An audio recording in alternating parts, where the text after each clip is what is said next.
安南区台里长表示，岁厝伫里内5岁男子5月初雄心脏病压起来，经过急救，目前也分别在养护中心。留下厝内母囝甲老母经济限力困境，所以代替因向社会伸出援手。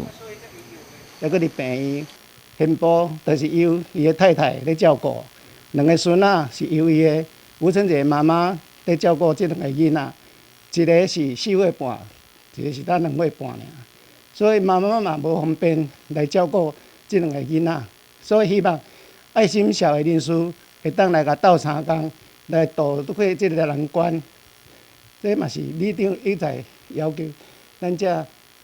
爱心人士会当来甲这个口啊，来甲渡过难关。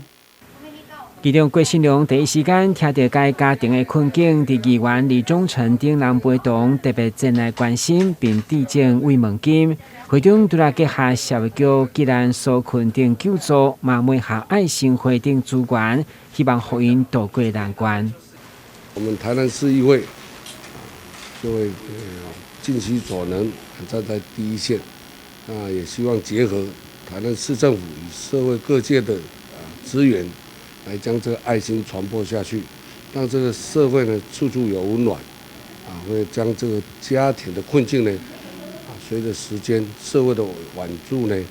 可以能够暂时度过这个难关。那我希望大家能够共襄盛举，社会上有此类似的案件的话，大家能够